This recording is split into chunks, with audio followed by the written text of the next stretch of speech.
Saudara-saudari yang dikasihi oleh Allah, pada hari ini gereja memperingati Santo Carolus Borromeus, uskup dan pengaku iman.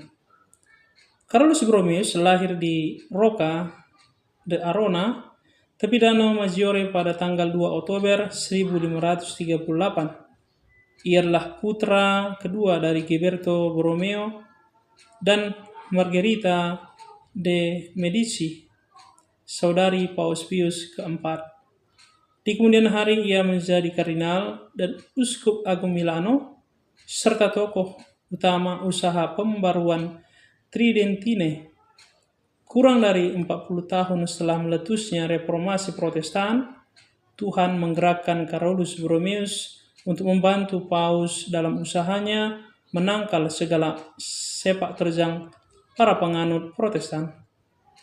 Dalam usia yang masih sangat muda, Carolus diangkat menjadi kardinal oleh Paus Pius keempat. Ia menjabat sebagai sekretaris negara dan menjadi orang terkuat di Kuria Roma.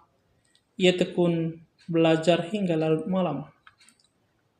Setelah kakaknya meninggal mendadak, ia memutuskan mengikuti suatu retret khusus. Kemudian ia menjadi imam dan mulai hidup sangat sederhana. Sehari-hari ia berdoa berjam-jam dan menjalani mati raga keras. Kekayaannya dibagi-bagikan kepada orang-orang miskin, jumlah pelayanannya diperkecil, dan banyak dana disisihkannya untuk memberikan beasiswa. Ia dikenal sebagai salah seorang pameran utama Konsili Trente. Bahkan keberhasilan konsili itu merupakan hasil jerih payahnya. Ia berusaha keras meneruskan Konsili Trente dan mendesak agar keputusan-keputusan konsili itu dilaksanakan. Dalam hubungan itu ia meminta Paus agar ia dibebaskan dari tugasnya di Kuria Roma untuk membaharui keuskupan Milano. Meskipun masih sangat muda, Carolus sangat menyadari kebutuhan umatnya zaman itu. Di masa itu hidup keagamaan amat parah. Banyak anak tidak mengenal Tuhan. Bahkan membuat tanda salib saja pun tidak bisa. Gereja-gereja sepi dari kunjungan umat. Bahkan ada gereja yang diubah menjadi toko. Para imam tidak bisa berkhotbah karena tak terdidik baik dalam hal pewartaan iman. Carolus mengambil bagian di dalam sidang-sidang terakhir Konsili Trente. Ia membahas pembaharuan gereja. Lalu ia mulai bekerja sekuat tenaga untuk membaharui keuskupannya. Mula-mula ia menegaskan agar staf keuskupan menghayati suatu corak hidup yang lebih mencerminkan status mereka sebagai rohaniawan. Ia sendiri memberi teladan serta bersemangat doa, rajin mengaku dosa, berpuasa, dan hidup sederhana. Berulang kali ia mengunjungi paroki-paroki, menyelenggarakan rapat dengan para pastor, mengajar agama, dan berkhotbah. Pada awal usahanya hampir kandas karena ia tidak bisa berbicara dengan lancar, tetapi ia pantang menyerah dan senantiasa berbicara dengan penuh keyakinan. Untuk memberantas kebutaan anak-anak dalam hal keagamaan, ia mendirikan sekolah-sekolah minggu, ia membuka seminari-seminari keuskupan untuk menggembleng para calon imam yang tangguh. Itulah seminari model pertama. Dengan usaha-usahanya itu, ia berhasil menyalakan api semangat Kristiani dalam hati umatnya dan membuat Kristus dicintai lagi. Pengaruhnya tidak terbatas di wilayahnya sendiri. Terbukti pada tahun 1576 ketika Milano terserang wabah sampar yang ganas, tempat tinggalnya dijadikan sebagai rumah sakit. Ia sendiri melayani sebagai perawat dan pembimbing rohani para pasien. Selain itu, ia masih juga menangani tugas-tugas berat lainnya. Ia banyak mengadakan kunjungan ke wilayah-wilayah lain seperti Italia, Swiss, dan lain-lain dalam usaha mengatasi kerisauan di dalam tubuh gereja akibat reformasi Protestan dan timbulnya bid'ah-bid'ah.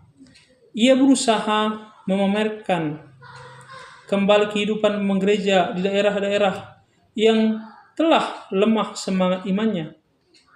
Namun ada saja orang yang menentang kebijaksanaannya. Berapa birawan yang tidak mau ditertibkan berusaha melawan melalui pembunuh bayaran. Untungnya ia selamat. Ia disukai umat dan dianggap sebagai penyelamat kota Milano. Pemerintah sendiri yang seharusnya merasa beruntung oleh sebab itu harus berterima kasih kepada Carolus. Kurang menyukainya, malahan memfitnahnya. Untunglah ia diundang oleh Paus. Memang berbuat amat baik.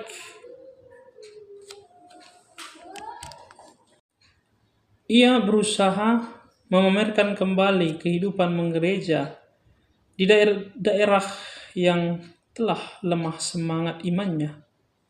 Namun ada saja orang yang menentang kebijaksanaannya.